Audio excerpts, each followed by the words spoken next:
Hi, Tony DeWitt here, Missouri appellate attorney, retired, and somebody who likes to make the law make sense on YouTube. So if you're interested in an interesting discussion today, stay tuned.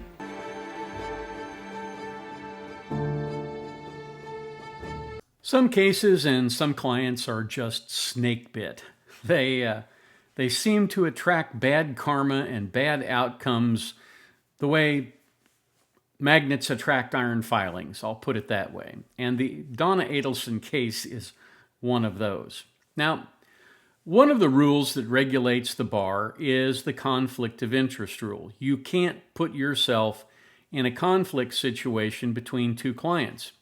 If you have a client that you represent in case A, and as a result, you learn facts on behalf of him that are confidential, that are peculiar, that you would know that you got in the course of that relationship, and then you go to represent somebody else later in a substantially similar case, well, you know all of the things that this guy knows, and if this guy's going to appear as a witness, well, you can't cross-examine him because you know his secrets. There's a conflict of interest if you put your current client above your former client. And in fact, there is a rule in the Florida bar that covers this situation. Florida Bar Rule 4-1.9 says a lawyer who has formerly represented a client in a matter must not afterwards A, represent another person in the same or substantially related matter in which that person's interests are materially adverse to the interests of the former client, unless the former client gives informed consent. So what does informed consent mean? It means I'm going to have to cross-examine you, and I might inadvertently reveal information that you've given to me in confidence. Are you going to let me do that? Well, his mom is in trial, and he's going to be called as a witness, and I don't know whether he's going to be a witness for the prosecution voluntarily or not. I don't know whether he's going to say, yeah, mom helped set this up. Who knows what he's going to say? But what I do know is that you can't have a situation where Dan Rashbaum, who represented him in the prior trial, is now going to represent him in is now going to represent Donna in the Donna Adelson trial and have the opportunity to cross-examine him in that case. So the judge, early this morning, before the trial got going, made this request. I'm almost scared to speak. Does anyone have anything to raise before we continue forward? Yes, Judge. And this is the answer that he got. Yes, Judge. May I approach the lectern? You may. So, Judge, with the surprise issues of the last couple of days, I have asked for my prior client's waiver again, and with the change of circumstances, he has decided not to give it. So let me be clear, I have a waiver in the past.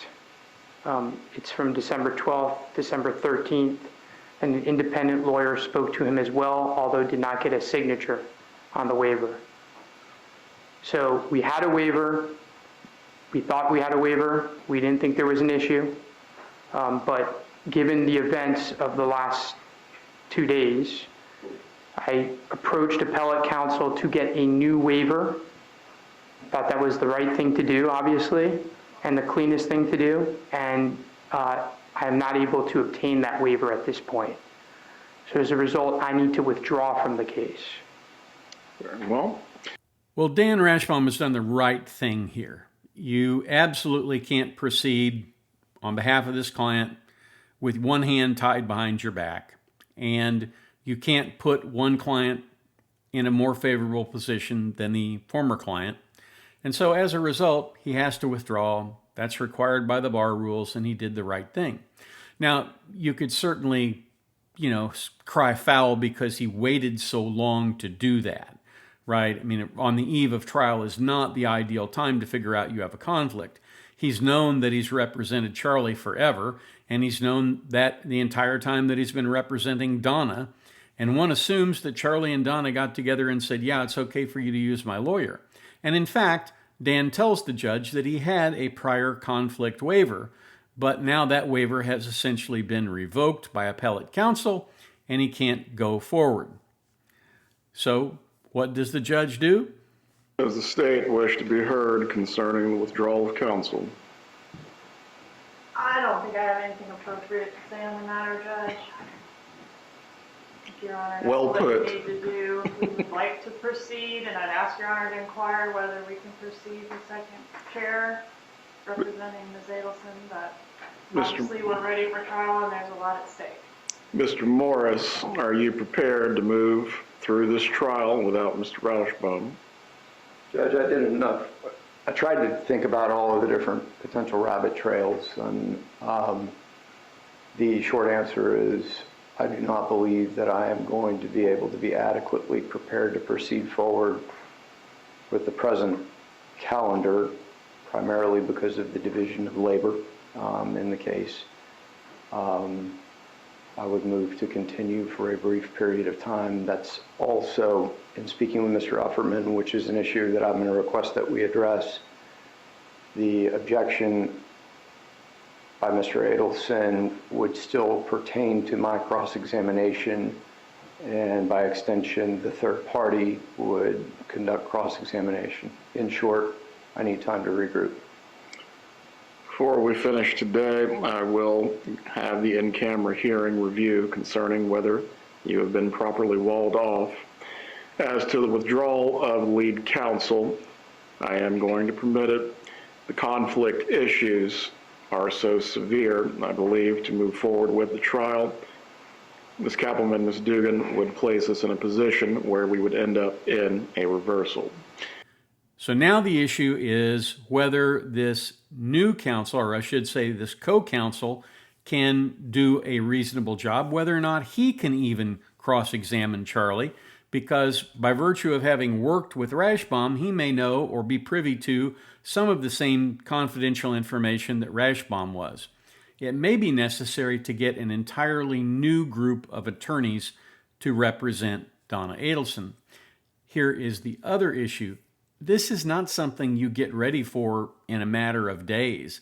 It's not even something that you get ready for in a matter of weeks. We're talking probably 90 days, because you have to be familiar with the transcript from the Katie Magbanua trial. You have to be familiar with the transcript from Charlie's trial. And you have to be familiar with all of the evidence that's been turned over by the state in this case, and know not only what it means, but how you can attack it. You're going to have to do hours and hours of legal research in this case, and that's going to be tough, and it's going to require a lot of effort. Now, the judge was upset because obviously there are questions about all the people that they've brought in for this trial, the witnesses that they brought in who cleared their schedules. This is going to be a massive undertaking to get this thing reset. And I'm not really sure whether it can happen any sooner than 90 days. I'd be surprised if it can. But at any rate, this case is a mess. And it's been a mess from day one, but now it's an even bigger mess, if that makes any sense. So thank you very much for watching. I hope you've enjoyed this. You probably haven't enjoyed the result. I think I was really interested in seeing this case go today, because I intend to do a lot of work through this case, because it's a very interesting and timely case to look at. But we're not going to get to look at it anytime soon. So again, thanks for watching. If you have any questions, drop them in the comments down below. Like, share, subscribe, all those things. And obviously, if you have an opportunity today, do something kind for someone. Go out of your way and just do a minor kindness, something that makes somebody else's day better. Because when you make their day better, that's one step in making the whole world's day a little bit better. Thanks for being here. After you do that, come on back down, visit me in the beach next time, and we'll talk about something else that might be a little bit better than this one. I shouldn't have to say this, but you don't seek legal advice from a guy down at the beach. You seek it from a lawyer in a lawyer's office, where there are people running around in suits and secretaries and all kinds of other people. I'm just a YouTuber. I'm a retired attorney at this point, and although I retain my license to practice in the state of Missouri, I am not here dispensing legal advice. I'm just offering general content on the law. So please don't take anything I say here as legal advice, and if you need legal advice, see a lawyer in your jurisdiction. And here are some videos that YouTube thinks you may enjoy.